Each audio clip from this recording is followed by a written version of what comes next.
Alright fight fans, buckle up because today's episode is loaded with the kind of UFC drama, trash talk, and behind the scenes mind games that'll have you rethinking everything you thought you knew about the fight game, because this isn't just about punches, kicks, and takedowns. This is about pride, legacy, and the mental warfare that can break a fighter before they even step foot in the octagon. Before we dive in, do me a solid, smash that like button, hit subscribe, and drop a quick comment with who you think should headline the UFC White House card, because trust me, your pick might not be the one Dana White's rolling with. Let's start with the bad blood brewing between Charles Oliveira and Dan Hooker, because this feud is heating up faster than a weigh-in stare-down. Oliveira, fresh off recovery, decided to throw shade at Hooker, claiming the Kiwi had turned down a fight at UFC Rio. But Hooker didn't just deny it, he clapped back hard, mocking Oliveira for accepting a fight with Rafael Fiziev only 3 months after being viciously knocked out by Ilia Topuria. Hooker even reenacted Oliveira signing that fight contract like it was a bad comedy sketch, shaking his head at how soon Dubronx was willing to take headshots again after being flatlined. He called it reckless, questioned the fight's logic, and basically implied Oliveira's camp wasn't protecting him. For you, Charles Oliveira signing a fight for his contract.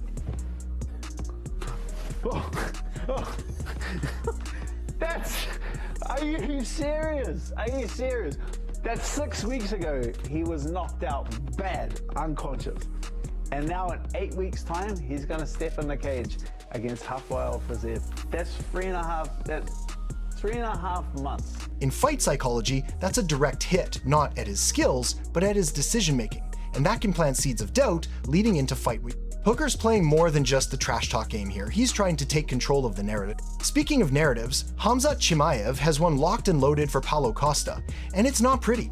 Their rivalry really flared after Chimaev sent those infamous direct messages to Costa's girlfriend, but in classic Boers style, he's brushing it off as nothing more than Costa trying to grab a payday. In his mind, Costa isn't a legitimate threat, he's a guy chasing a money fight because, according to Chimaev, he's broke.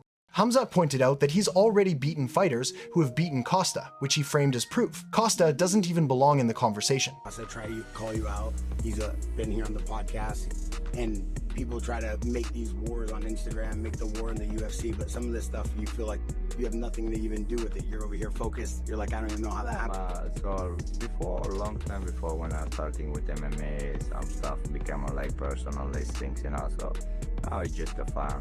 I understood like quickly because it like that people does like talk so much, and it is like fighting game, and they're saying like we play with your mind and say something to call it out, make him angry.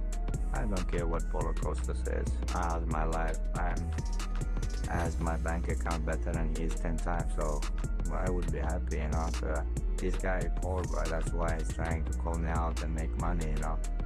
And I beat the guys who beat him. This isn't just confidence, it's targeted humiliation. By reframing Costa's callout as desperation, Chimaev's basically telling fans, this isn't a rivalry, this is charity work. For a guy like Costa, whose brand is built on swagger and toughness, that's the kind of mental warfare that can stick long before fight night. And the tension didn't stay on social media when Chimaev and Costa faced off at the UFC 319 press conference. The energy was electric. This wasn't your typical get in each other's face and smirk moment, there was real animosity here. Costa tried to play the intimidation card, but Chimaev's body language screamed unbothered. You could almost feel the air tighten around them. That pre-fight electricity when everyone in the room knows something big is brewing. For fans, this is the type of heat that makes a fight feel bigger than just two guys in a cage. It becomes personal. And in the UFC, personal fights tend to deliver the most unforgettable wars. But if you thought that was intense, Dricus du Plessis just took things to a level that even the most hardened MMA veterans might flinch at. In an interview on Pardon My Take, he made it clear there's no line in the octagon for him. None. He openly admitted that if a ref doesn't stop a fight in time, he has no problem ending someone's life right there in the cage. That's how I do it. There's nothing I will not say. You know, have you ever crossed that line? There is no line. Oh. It's war. Isn't the line someone? I'm willing to kill that person. I have no problem doing that. That's a good point. There is no line. You wouldn't feel bad if you There's nothing. you choke somebody out in the ring and maybe the ref was too late getting over to you. God forbid, but if the ref doesn't stop it, I'm not stopping. Yeah. And if it did happen, we signed the forms, we know what we were risking. Now, before you think this is just empty bravado, du Plessis explained it from a pure warrior perspective. Every fighter signs those contracts knowing the risks, and for him, that means you go until it's over. period. That's not just a physical statement, it's a psychological one. He's telling future opponents, I'm willing to go further than you. And in combat sports, belief in your own ruthlessness can be a weapon. And du Plessis is no stranger to mental warfare. Case in point, he admitted he took pleasure in making Israel Adesanya tear up at a press conference before UFC 305. According to him, the moment he heard the tremble in Izzy's voice, he knew he'd scored a mental victory. He even went back and rewatched the footage just to savor the reaction. That's cold. And it's a reminder that in the fight game, winning the battle of the mind can be just as important as winning the fight itself. That's the subject there, because I do this for my family. I do this for the people I love, and I'll fight for you forever, I swear to God. He said, when that happened, I was like, oh. That's too bad. I mean, like I said, now we're cool, but this is before a fight. It's a completely different circumstance, and it's nothing personal. It's business. And when I heard the tremble in his voice, I was like, you are kidding me. And if you go rewatch it, I literally go like this. Like, what? Is he really crying? And I was like, oh, this is amazing. I mean, me and Izzy were cool now, but at that stage, it's mental warfare. Moving over to Arman Tsarukyan, the lightweight contender is walking into shark-infested waters and doing it with the confidence of a man who thinks he's holding the harpoon. In a recent interview, Tsarukyan claimed he's a more complete striker than current featherweight champ Ilia Topuria. He broke it down in detail. Topuria's got boxing, sure, but Tsarukyan says his own game is more diverse. Kicks, elbows, knees, he's got weapons from all angles, while Topuria is primarily a hands guy. That's not just technical analysis, it's a public challenge, and it works two ways. It hypes himself up as a multi-dimensional threat while subtly painting Topuria as a one-trick pony. That's a strategic move to sway public perception, which in turn puts pressure on the champ.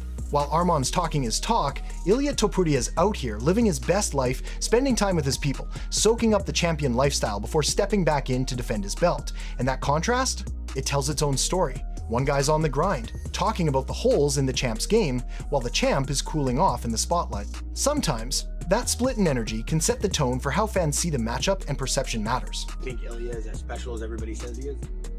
He has just one special thing. It's in boxing. That's all. It's not boxing, it's MMA. And even the striking, I'm better than him, sure, because my kicks, my elbows, my knees work always, and he does just good boxing. They can wrestle as well, so I just can't wait, to show everybody like what's my level, because I've been improving myself every day and working hard, and I haven't fought a long time, and I just can't wait to show everybody what's my level like. Now, let's get into the headline-making moment, Dana White throwing some serious shade Jon Jones' way. Jones retired in late June. Do you expect him to stay retired? Well, he already came back and said he's back, and he already put himself back in the testing pool. And saying he wants to fight at the White House. Conor wants to fight at the White House. So he's back. He's back, but we're not talking about fights for him right now. Right, so if Jon Jones and Conor both, enormous stars who've been so good for business, and when things were good, two of your personal favorites, if they're coming hard, Dana, we want to do this, we want to do this, we want to do this. Do you trust either one of them to be on that card and to do what they have to do and not make you or the promotion look bad? I trust Conor. You trust Conor who? McGregor has never, unless he is seriously injured, this guy has always delivered. Jon, I'm a little more skeptical about. On the Jim Rome Show, Dana revealed that Jones is back in the drug testing pool and has expressed interest in fighting at the UFC White House event. Sounds exciting, right? Well, not so fast. Dana made it clear they're not talking about any fights for Jones right now, and then he dropped the hammer. If it came down to Jon Jones or Conor McGregor to headline the White House card, he'd go with Conor. Why? Trust. Dana said straight up that Conor has always delivered unless he was seriously injured, while with Jones, let's just say he's a little more skeptical. That's not just a preference, that's a public statement about reliability, and in the UFC, that's currency. And this choice isn't just about who's more marketable, it's a message. Jones may be one of the greatest fighters to ever step in the cage, but history has shown he's not always the easiest to count on. Conor, despite all his controversies, has a reputation for showing up when it's time to fight. For Dana, that's gold. A White House UFC event is high stakes. It's not just about ticket sales, it's about optics, politics, and making sure the UFC looks bulletproof on the world stage. And in his mind, Conor is the guy who can deliver that without a hitch. And finally, Dana's comments underscore something bigger. This is about the UFC's future power plays. If Conor gets that White House headliner slot, it's another reminder that in this business, being the most dangerous fighter isn't always enough. You've got to be the most dependable, the most promotable, and the most trustworthy when the lights are brightest. Jones has the legacy, but Conor's got the combination Dana trusts most when everything's on the line. And that, my friends, is why this debate is going to keep raging all the way until the UFC officially announces that historic card. But let's not ignore the fact that Dana White's trust call between Conor and Jones might just set off a chain reaction of drama in the locker room. John Jones is a proud man, and hearing your boss essentially say he can't trust you on national media, no less, cuts deep.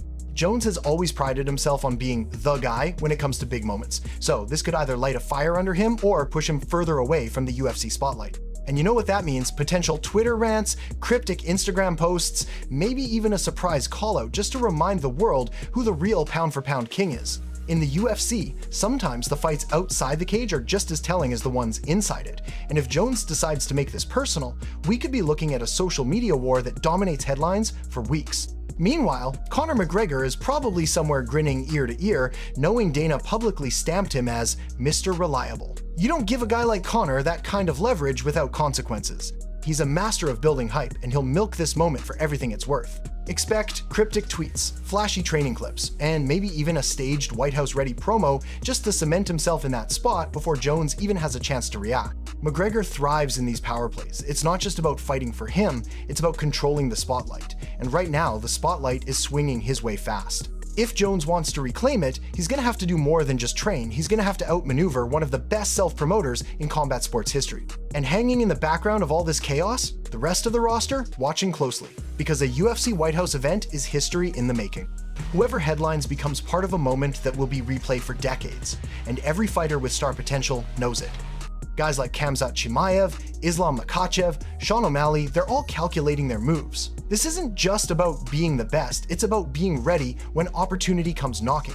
And when the UFC decides who walks out first under those White House lights, it's gonna be a fighter who's proven they can carry not just a fight card, but the weight of an entire sport on their shoulders. That's the kind of moment that turns great fighters into legends.